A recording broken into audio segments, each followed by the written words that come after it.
성도 여러분 안녕하십니까? 예, 복되고 즐거운 안식일입니다. 오늘은 조사심판의 확실성이라고 하는 제목으로 하나님의 말씀을 증거하고자 합니다. 먼저 퀴즈를 내겠습니다. 다음 중 조사심판을 나타낸 그림으로 올바른 것은 무엇인가요? 1번, 2번, 3번. 여러분들이 평소에 조사심판에 대한 생각이 어떤 것인지 잘 모르겠지만 그 생각 속에서 어떤 것을 조사심판으로 여러분들께서 지금까지 생각하고 계셨는지를 한번 이 그림을 통해서 확인해 보시기 바랍니다. 일단 하늘에서 펼쳐지는 이 조사심판은 성도들이 그 하늘 법정에 출두해서 이렇게 재판을 받는 장면이 아니라는 사실입니다. 그래서 성도가 없고 서류만을 가지고 검토하는 골석 재판이라는 사실을 제가 강조하기 위해서 이 그림을 가져왔습니다. 다니엘서 7장 9절에서 10절 말씀 보시도록 하겠습니다. 내가 보았는데 왕자가 놓이고 옛적부터 항상 계시니가 자정하셨는데 그 옷은 희기가 눈 같고 그 머리털은 깨끗한 양의 털 같고 그 보좌는 불꽃이요 그 바퀴는 붙는 불이며 불이 강처럼 흘러 그 앞에서 나오며 그에게 수정하는 자는 천천히요 그 앞에 시위한 자는 만만이며 심판을 베푸는데 책들이 놓였더라. 내가 또 밤 이상 중에 보았는데 인자 같은 이가 하늘 구름을 타고 와서 옛적부터 항상 계신 자에게 나와 그 앞에 인도되매 그에게 권세와 영광과 나라를 주고 모든 백성과 나라들과 각 방언 하는 자로 그를 섬기게 하였으니 그 권세는 영원한 권세라 옮기지 아니할 것이요 그 나라는 패하지 아니할 것이니라. 아멘.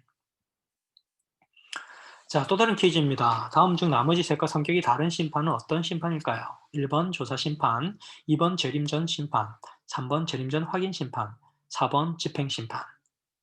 어떤 것일까요? 네, 4번입니다. 조사 심판과 재림 전 심판과 재림 전 확인 심판은 같은 의미의 심판이고 이 집행 심판은 다른 종류의 심판입니다. 앞에 세 개는 구원받은 하나님의 백성들을 위한 심판이고 집행 심판은 영원한 징벌을 받게 될 최후의 악인들에 대한 심판이 집행 심판입니다. 성경에 나타난 마지막 심판의 세 국면이 있는데요. 예수 그리스도께서 이 땅에 재림하시는 사건을 중심으로 전후로 조사 심판과 천년기 심판과 최후의 심판이 집행되게 됩니다. 이 과정을 좀 잘 이해하실 필요가 있다고 생각이 들고 다니엘서와 요한계시록을 비교 검토하시면서 이 심판에 대한 이해를 여러분들께서 하실 수가 있습니다. 자, 그렇다면 조사 심판이란 무엇일까요? 무엇이든지 개념 이해가 정확해야 성경 말씀을 정확하게 이해하게 되고 또 그것이 여러분들의 믿음으로 발전이 될 수가 있습니다. 그런데 개념 이해가 잘 이루어지지 않고 개념이 혼돈되게 되면 믿음이 확고하게 자리를 잡기가 어렵습니다. 이 조사심판이라고 하는 것은 사건의 집행이나 선고가 아니라 배당된 사건을 심리하는 과정을 나타냅니다.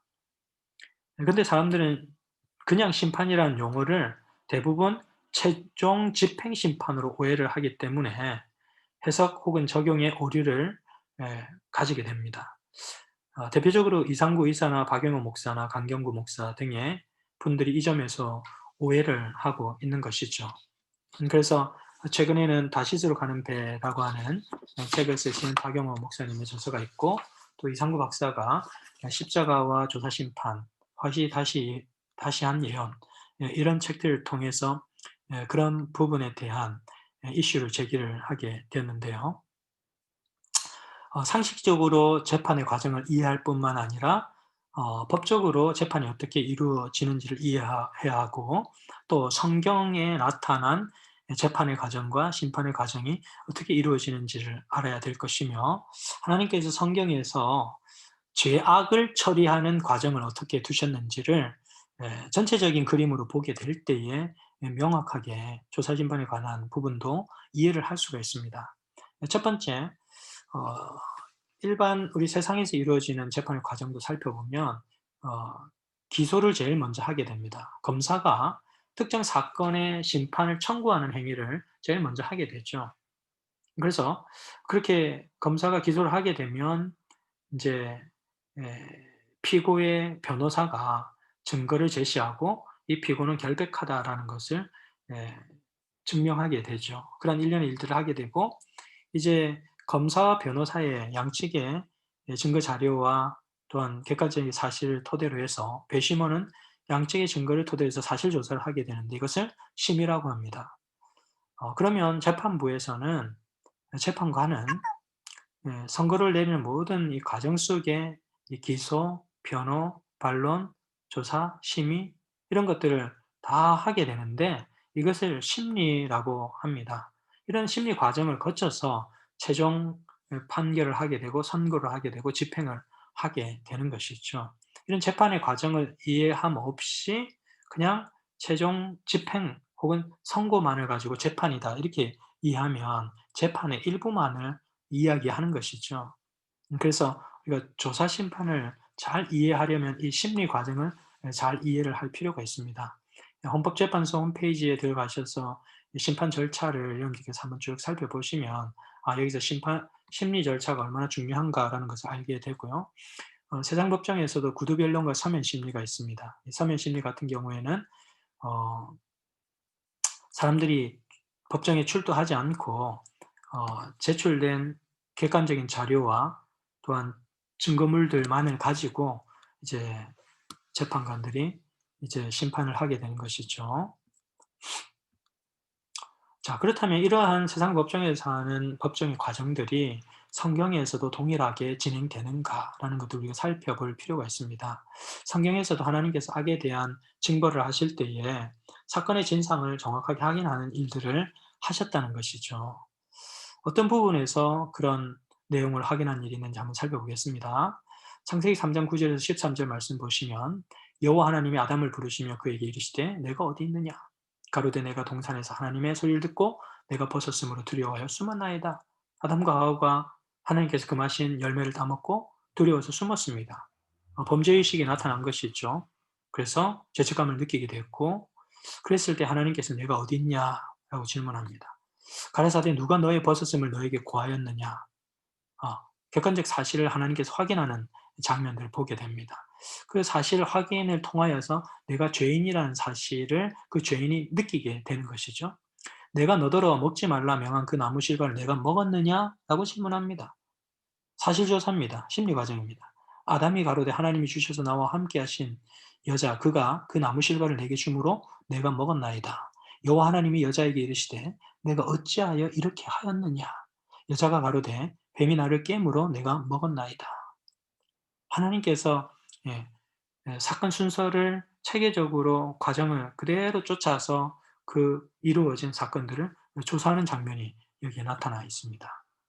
명확하게 자신이 죄인이라는 사실을 객관적으로 고백하게, 자백하게 하는 일들이 여기서 나타나게 되는 것이죠. 자기 자신뿐만 아니라 제3자, 그 사건을 보고 있는 다른 청중들조차도 이 사람이 이렇게 이런 과정을 통하여서 이런 범죄를 하여서 이런 결과를 맞는 것이 합당하구나라는 것을 분명히 드러내 주는 것이죠.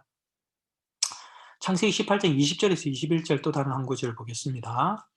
여호와께서도 가라사대 소돔과 고모라에 대한 부르짖음이 크고 그 죄악이 심히 중하니 내가 이제 내려가서 그 모든 행한 것이 과연 내게 들린 부르짖음과 같은지 그렇지 않은지 내가 보고 알려 하노라. 소돔과 고모라에서 발생한 그 죄악이 너무너무 크고 심하고 중하기 때문에 하나님께서 그 같은 죄악의 사건들을 그런지 그렇지 않은지를 명확하게 사건 조사를 하시겠다는 것이죠. 진상 조사가 필요한 것입니다. 이렇듯 하나님께서는 최종적인 죄악에 대한 심판을 하실 때도 그리고 죄인이 죄를 모두 벗어버리고 억울한 누명을 모두 벗어버리고 의롭게 되었다는 사실을 진상을 확인하는 일들을 하나님께서는 하신 이후에 그 당사자가 아닌 제3자일지라도 그 재판이 정당하다는 사실을 드러내 주는 일들을 하나님께서는 성경 창세기에서부터 요한계시록까지 확실하게 진행해 나가시는 장면들을 우리는 보게 되는 것입니다. 그래서 하나님께서 죄악이나 선행에 관하여 진상조사를 하는 것은 성경적으로 매우 필수적인 심판의 과정임을 우리는 너무나 쉽게 이런 성경절들을 통해서 확인해 볼 수가 있습니다. 그래서 하나님은 심판을 받는 당사자에게 객관적인 사실을 명확하게 확인시킨 후에야 판결을 선고하셨던 것입니다. 이러한 공개적인 확인이 필요한 것은 우리는 단지 이 세상에만 사는 것이 아니고 전 우주에 관심을 받고 있는 존재라는 사실 때문이에요. 그래서 고린도전서 4장 9절에서도 내가 생각건대 하나님이 사도인 우리를 죽이기로 작정한 자 같이 네 말에 두셨음에 우리는 세계 곧 천사와 사람에게 구경거리가 되었노라. 우리는 모두에게 노출되어져 있는 전 우주적인 존재라는 사실을 확인하게 되는 것입니다. 여기 보시면 신문 보도를 보게 되는데 한국일보에서 낸 보도입니다. 법원이 윤석열 직무 배제 중단하라. 예, 그래서 윤 총장이 직무를 복귀하게 됐다라고 하는 그런 뉴스 보도입니다. 사건 내용은 여러분들이 잘 아실 텐데 전 법무부 장관이 추미애 장관이 윤석열 검찰총장을 직무에서 배제시켜 버리는 일들을 하게 되고 그래서 결국 직무를 하지 못하게 되는 일들이 발생하자 윤 총장 측에서는 그것이 부당하다라고 하는 행정소송을 내게 됐고 집행 정지를 해달라고 하는 그런 항소를 하게 됩니다. 그래서 법원에서 사건 조사를 위해서 객관적인 자료를 다 양측으로부터 받게 되고 심리 조사를 하게 됩니다. 그러나 윤석열 총장은 법정에 출두하지 않았습니다. 걸석 재판으로 진행이 되었습니다. 서류 검토만을 가지고 사건의 양상을 판단하는 사건이었죠. 성경에 나타난 조사 심판과 동일한 내용입니다. 그래서 그러한 객관적인 사실을 가지고 내려진 조치가 부당하다는 것을 이제 사법부에서 내려주게 된 것이죠. 그런데 그럼에도 불구하고 이 법무부에서는 징계위원회를 소집을 해서 징계위원회를 열고 윤 총장을 정직 2개월이라고 하는 그런 징계를 내리게 됩니다. 그런데 이런 것은 윤 총장 측에서 볼 때에 너무나 부당하고 나에게는 너무나도 억울해서 이것은 정말 회복할 수 없는 손해에 해당된다라는 사실을 이제 법원에 제출하게 되면서 또한 집행정지를 요청하게 되죠. 그 결과 재판부에서는 그런 소송을 인용하게 됩니다. 그래서 결국 윤석열 총장은 직무에 즉시 복귀하게 되는 그런 재판의 결과를 여러분들께서도 신문을 통하여 뉴스 보도를 통해서 이미 알게 되었는데요. 이러한 경우에 억울한 그런 어떤 법적인 절차에 대해서 그것을 명확하게 사실 심리를 통하여서 그렇지 않다라고 하는 사실을 명확하게 해서 무혐의 처분을 받게 해주는 것이 바로 조사 심판의 성경에 나타난 조사 심판의 확실한 개념이다라는 사실을 여러분들에게 말씀을 드립니다. 박영호 목사님께서 쓰신 다시스로 가는 배에 보게 되면 성경에 나타난 심판을 두 가지의 심판으로 구분하게 되는데 첫째는 구속의 심판, 두 번째는 징벌 심판입니다. 그래서 성경에는 딱 두 가지의 심판이 있을 뿐이고 십자가에서 이루어진 심판 이후에는 악인을 위한 최후의 심판 두 가지밖에 없다는 것입니다. 그러나 조사 심판은 그 중간에 있는 것이거든요. 그래서 이것을 다니엘서 7장 9절에서 13절에 있는 그런 내용조차도 조사 심판의 내용조차도 최후의 악인들을 위한 징벌 심판이라고 이 박영호 목사님은 말씀을 하고 계시는 것이죠. 그래서 이것은 성경적으로 매우 잘못된 그러한 해석임을 우리가 확인하게 됩니다. 왜냐하면 사도행전 18장 31절 말씀을 보시면 이는 정하신 사람으로 하여금 천하를 공의로 심판할 날을 작정하시고 이에 그를 죽은 자 가운데서 다시 살리신 것으로 모든 사람에게 믿을 만한 증거를 주셨음이니라 하니라. 그죠? 모든 사람에게 믿을 만한 증거를 주신 이후에 심판의 날이 작정이 되는 거예요. 그러니까 믿는 사람들에게 행해지는 심판이 되는 것입니다. 예수 그리스도께서 십자가에 달려 돌아가신 그 심판이 구속 심판이 있은 이후에 또 다른 나타나는 심판의 모습이 바로 사도행전 18장 31절에 나타난 심판이라는 거죠. 악인에 대한 심판이 아니죠. 로마서 14장 10절도 마찬가지입니다. 내가 어찌하여 내 형제를 비판하느냐 어찌하여 내 형제를 업신여기느냐 우리가 다 하나님의 심판대 앞에 서리라. 여기 우리는 누굽니까? 예수 그리스도를 신뢰하고 믿고 우리의 주인으로 모신 사람들에게 주는 심판이라는 거죠. 그렇게 우리가 예수 그리스도의 십자가의 은혜로 구원받은 백성임에도 불구하고 왜 형제를 비판하느냐, 업신여기느냐. 그것은 잘못된 것이라는 거죠. 그런 사실은 우리가 하나님의 심판대 앞에 서게 될 것을 보여주는 것이라는 거죠. 히브리서 10장 30절도 마찬가지입니다. 원수 갚는 것이 내게 있으니 내가 갚으리라 하시고 또다시 주께서 그의 백성을 심판하리라 말씀하신 것을 우리가 아노니. 악인들을 심판하는 게 아닙니다. 분명히. 주께서 그의 백성을 심판하리라. 하나님을 믿고 의롭게 사는 백성을 심판하리라 라고 하는 그런 말씀이 이 성경절 가운데 들어가 있습니다. 자, 그러면 이제 우리가 어떤 것을 좀 해야 하느냐 하면 다니엘 7장 9절에서 13절에 있는 내용에서 발생한 일들이 하늘에서 일어난 일인가 땅에서 일어난 일들인가 라고 하는 것들을 한번 분석해 볼 필요가 있습니다.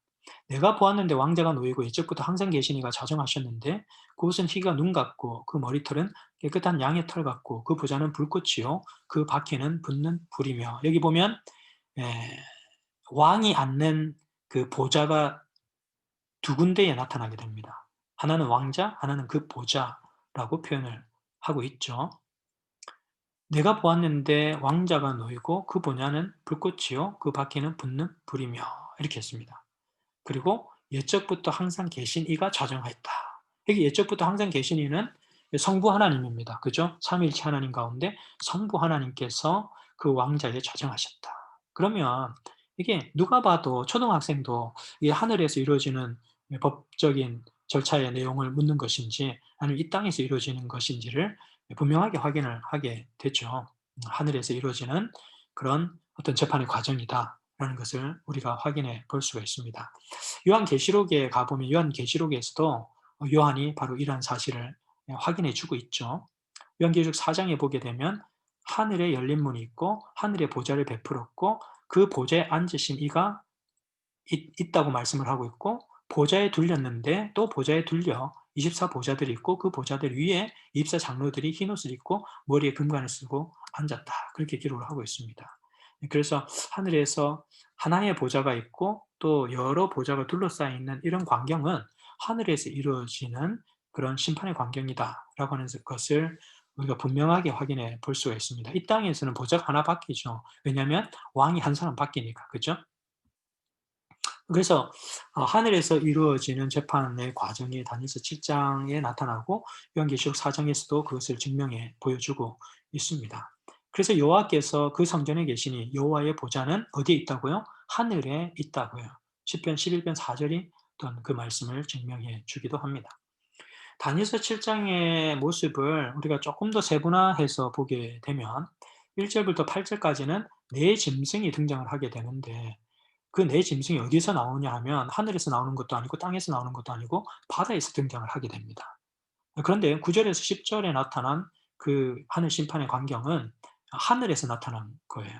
보좌와 심판이 등장을 하게 되는데 하늘의 모습이고요. 그다음에 11절에서 12절은 다시 땅입니다. 작은 뿔이 등장을 하고 그 작은 뿔에 대한 정죄와 심판이 이루어지는 것이 11절과 12절의 내용인데 그것은 땅에서 이루어지는 것이죠.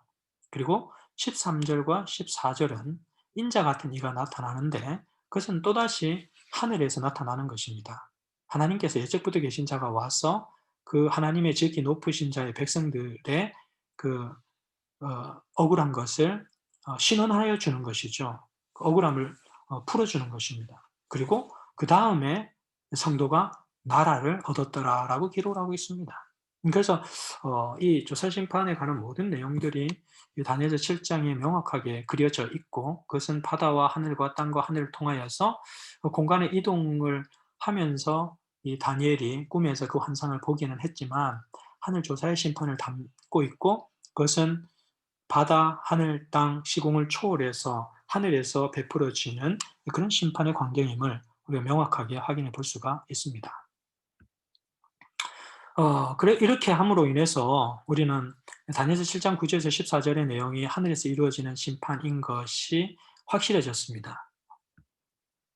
다니엘서 7장 10절에 그러면 그러한 확실한 하늘에서 이루어지는 심판이 어떤 종류의 심판인가를 확인해 볼 필요가 있는데요. 불이 강처럼 흘러 그 앞에서 나오며 그에게 수종하는 자는 천천히요. 누구입니까? 천사들이죠. 천사들이 천천히요 그 앞에 시위한 자는 만만이며 심판을 베푸는데 책들이 펴 놓였더라. 하늘에서 이루어지는 심판이 있고 그 심판을 위하여 책들이 준비되어 있는데 에, 거기에 심판을 받을 대상은 등장하지 않습니다. 확실합니까? 네, 확실합니다. 네, 골석 재판입니다. 사건 심리의 과정인 것이 분명합니다. 그죠? 그렇다면 이 조사 심판의 목적은 무엇인가라고 하는 것들을 저희들이 살펴볼 필요가 있습니다. 여러분들이 생각할 때 조사 심판의 목적은 무엇입니까, 여러분? 다니엘서 7장 22절은 조사 심판의 목적이 무엇인지를 분명하고 뚜렷하게 나타내 보여주고 있습니다. 옛적부터 항상 계신 자가 와서 지극히 높으신 자의 성도를 위하여 신원하셨고 때가 이름에 성도가 나라를 얻었더라. 성도의 억울함을 풀어주기 위하여 하나님께서 신원하시는 일들을 하나님께서 조사 심판에서 하시는 것입니다. 억울한 성도의 억울함을 풀어주는 일을 하기 위하여 이 조사 심판이 수립되었다라는 사실을 우리는 확인하게 되는 것이죠. 네이버 사전을 한번 살펴보니까 이 신원하다라고 하는 표현이 가슴에 맺힌 원한을 풀어버리다 이런 뜻입니다. 그리고 그 밑에는 제가 히브리 원어를 가지고 왔죠. 그래서 이 억울함을 갖고 있는 이 성도들의 그런 원한을 풀어주는 재판을 하고 있다라는 사실을 원어를 통해서 우리는 확인하게 되는데요. 이것이 바로 조사 심판의 원래의 목적이다라는 것을 우리가 이해할 수 있게 되겠습니다. 요한계시록 19장에 가보면 요한의 계시를 통해서도 이 조사 심판은 증명이 됩니다. 일 후에 내가 들으니 하늘이 허다한 무리의 큰 음성 같은 것이 있어 가로되 할렐루야 구원과 영광과 능력이 우리 하나님께 있도다. 그의 심판은 참으로 의로운지라. 공정성이 있죠. 예, 사건에 대한 재판이 공정함을 모두에게 드러내는 것입니다. 음행으로 땅을 더럽게 한 큰 음녀를 심판하사 자기들의 피를 그의 손에 갚으셨도다. 작은 뿔에 대한 심판이 있죠. 작은 뿔에 대한 심판과 또 하나님을 믿는 백성들의 억울함을 풀어주는 신원하는 일들을 동시에 진행하는 것이 조사 심판이다라고 하는 것을 이 메시지를 통해서도 확인해 볼 수가 있습니다. 계시록 19장 7절에서 8절 말씀 보시면 어린 양의 혼인 기약이 이르렀고 그 아내가 예비하였으니 그에게 허락하사 빛나고 깨끗한 세마포를 입게 하셨은즉 이 세마포는 성도들이 옳은 행실이로다 하더라. 그래서 이 조사 심판 이후에 어린 양의 혼인 잔치가 일어나게 될 것임을 우리는 분명하게 확인하게 되고요. 그것은 예수 그리스도께서 이 땅에 재림하시는 사건이라는 사실을 우리는 확인하게 되죠. 그래서 예수님께서 이 땅에 오시는 재림 사건이 있기 전에 바로 이 조사 심판이 이루어진다는 사실을 다니엘서와 요한계시록은 분명하게 우리에게 확인시켜주고 있습니다. 그래서 이 조사 심판의 목적은 실제로 십자가에서 구원받은 백성이 여전히 그리스도 안에 있어서 구원받기에 합당하다라고 하는 사실을 확인시켜 주는 것이 조사 심판의 1차적인 목적입니다.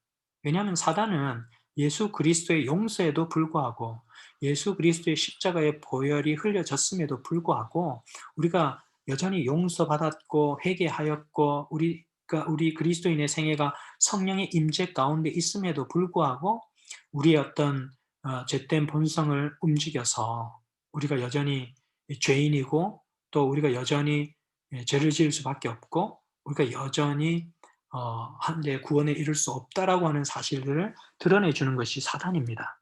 그래서 그 사단의 고소가 틀렸음을 증명해 주는 것이 조사 심판의 참된 목적이라고 할 수 있겠습니다. 그래서 모든 우주 거민들과 객관적인 사실에 있는 사람들이 하나님의 공의가 옳았음을 증명해 주는 것. 그래서 이 심판은 절차상의 오류가 없고 절차상의 문제가 없고 이 심판은 매우 적절하고 합리적이고 공정하다는 사실을 드러내 주는 것이 조사 심판의 참 목적이라고 할 수 있겠습니다. 마침내 천사들과 온 우주의 거민들과 하늘의 영감적인 존재들조차도 이 심판에 대한 공정성을 확인하게 되는 것이죠. 그래서 제7안실 예수재림교 기본결의 291페이지에 이 조사심판의 그 내용에 관해서 이렇게 기록을 합니다. 조사심판은 죽은 자들 중에 누가 그리스도 안에 잠자고 있으며 그러므로 그리스도 안에서 첫째 부활에 참여하기에 합당한가를 하늘의 주민들에게 계시해 준다. 이렇게 얘기되어 있어요. 죽었지만 예수 그리스도를 개인의 구주로 영접한 자들에게는 부활할 수 있고 또 구원받기에 합당하다는 사실을 드러내 주는 것이 조사심판이죠. 이때 조사심판을 통해서 죽었지만 그리스도 안에 있었던 자들이 이때 구원을 확증받게 되는 것이 아니고요. 예. 그래서 예수 그리스도를 믿고 신뢰하는 자들조차도 마찬가지입니다. 그게 아니고 그들에게 하늘나라가 적합하고 그들은 구원을 가졌다고 하는 사실을 객관적으로 공적으로 증명해 주는 것이 바로 조사심판이라는 것입니다. 그것은 또한 살아있는 자들 가운데 누가 그리스도 안에 있으며 하나님의 계명과 예수의 믿음을 지키고 있고 그러므로 그분의 영원한 나라에 들어가도록 승천할 준비가 되어 있는지 분명히 알려준다. 이 심판은 예수님을 믿는 자들을 구원함으로써 하나님의 공의를 옹호한다라고 기록되어 있습니다. 예수님을 믿는 자들을 뭐 한다고요? 구원하는 게 이 심판이라고요. 그런데 분명히 그리스도를 받아들였지만 중간에 포기하고 예수 그리스도를 떠나버리고 폐역하여서 하나님을 떠날 사람도 있다는 것입니다. 그죠? 그렇다면 그들은 그렇게 자기네들이 그리스도를 선택하지 않았음에도 불구하고 예수 그리스도께서 십자가에 달려 돌아가셨기 때문에 그냥 하늘나라에 가는 것인가? 그거 아니라는 것이죠. 예수 그리스도를 믿었지만 그 삶을 다시금 포기하고 돌아간 자들에게는 구원이 없는 것입니다. 그래서 이것은 믿지 않는 자들에게는 아예 해당이 되지 않는 것이죠. 그리스도를 믿었을지라도 그 신앙을 포기한 자들에게는 해당이 되지 않는 심판인 것이죠. 그렇다면 많은 사람들이 질문을 던질 수가 있습니다. 왜 그렇다면 이미 십자가에서 예수 그리스도의 은혜로 구원을 받았는데 다시 그 조사심판에서 그것을 확증할 필요가 있냐고 그런 질문을 하게 됩니다. 그것은 제가 앞서서 충분히 설명을 드렸지만 조금 더 쉽게 설명을 드리면 우리는 예수 그리스도의 십자가의 은혜로 하늘로 가는 비행기 티켓을 받았습니다. 그리고 예수 그리스도를 개인의 구주로 영접하고 회심하고 주님 중심의 생애를 살고 그리스도 안에 살기로 선택한 순간부터 우리는 하늘나라의 비행기 티켓을 받았어요. 그죠?